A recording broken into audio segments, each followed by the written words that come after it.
So my bad, guys, about missing yesterday's upload. I legitimately had no time yesterday. Good news is that when I went out with the mandem, innit, our entire bill got covered by some randoms. So massive W for the kingdom. In any case, we're 3 days into the new game of meta game of 35 pokes, and I want to share my thoughts so far on how the meta has been so far. Within the first 3 days, we already banned Shedtail because Cyclizar was enabling the offensive threats in the format too much.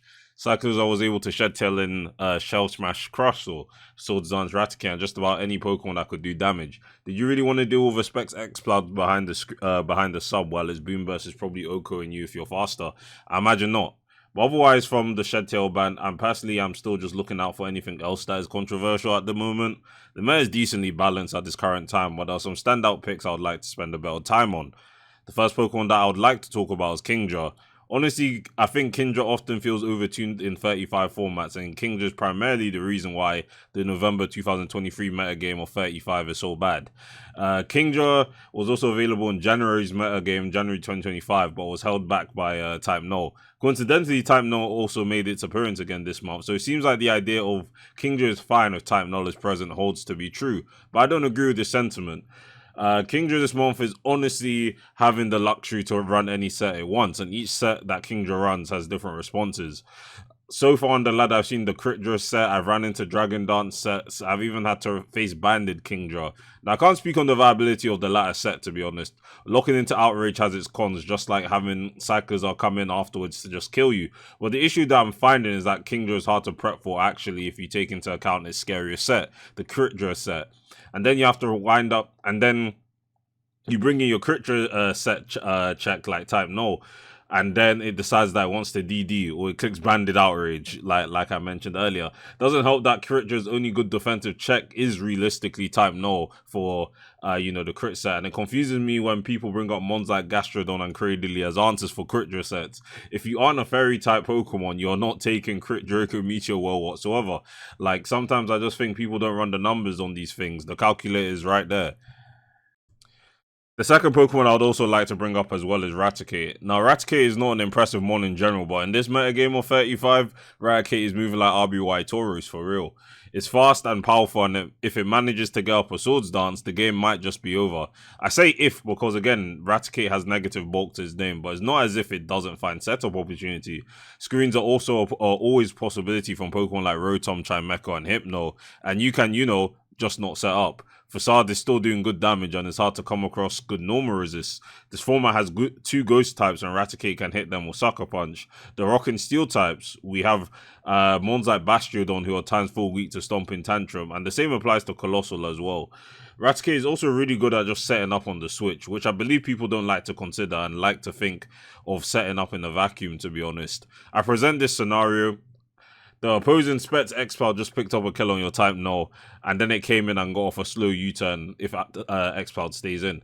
Raticate comes in and activates Guts. Now the opponent either wants to preserve the Exploud, it's the early game and Exploud is still useful for picking up KOs. What does the Raticate user do? Well, they can either just attack the incoming switching, especially if they lack solid defensive answers to it, or set up Swords Dance to ensure they can OHKO or severely chunk the defensive response that the opponent has. Type Null is OHKO'd at +2 Guts Facade, and Dipplin is severely chunked. It also doesn't help that the only Pokemon that actually outruns Raticate is the Dene, who is not a good Pokemon, and Cyclizar, who has to not be chipped to revenge kill reliably, though Regenerator helps Cyclizar not really struggle with that issue. All in all, Raticate is a powerful presence right now, which requires you running specific defensive counters like Fizz Def Crustle or Cradily, or running a Scarfalite Bombardier to outpace it. The last Pokemon I want to put that spotlight on for this video is Exploud. I mentioned earlier in my Raticate scenario, but Exploud is also one of the most dangerous Pokemons in the format. Exploud only has one job in this metagame, just click Specs Boomburst. It's not like we are lacking in normal resists, of course, I've mentioned some earlier. However, a well-played Exploud can predict his checks to come in and hit them with super effective coverage. Bastiodon yet again sounds fine and dandy with its X4 normal resistance and even its ability soundproof, which is worse than running sturdy in my opinion. Gets 2-hit killed by Surf and will lose most of its HP if Focus Blast wants to land. And this time, in regards to Cradily, it cannot afford to run Spadef in this metagame or else SD Raticate eats it up. So it's also a Focus Blast victim. The best answer to Xcloud so far has been Type Null, which is only 3 cured by Boom Burst. Unfortunately, Type Null is not hard to wear down if you keep hazards up, and is forced to rest at the end of the day because Xcloud 3 kills it. It requires too much of a combination of answers on the builder to restrain Xcloud.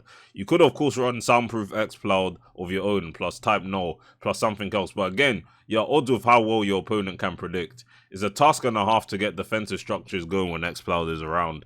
Offensive teams can keep pace with it, of course, but its speed tier again is actually in the upper half of all Pokemon this month, and it does have some respectable bulk. It's not dying from full HP unless it's hit by Arcanine close combat or a Banded or Spec Cyclizar. All in all, the metagame so far is fun. I can't lie, I am enjoying it on the ladder, especially the fact that we have a ladder for this month of April. But I am having some minor issues, like I just mentioned, 3 Pokemon that I kind of just see issues with. We'll have to see how the community gauges this metagame and if they share some of the sentiments I have regarding the aforementioned Pokemon. There is quite a bit of team diversity, I must admit. Most Pokemon in the format can have their time to shine, and I think we have a good 35 Pokes metagame on our hands if most of our options can find some spotlight. But Pokemon like Bastiodon, Colossal, and Corsola, good luck to them.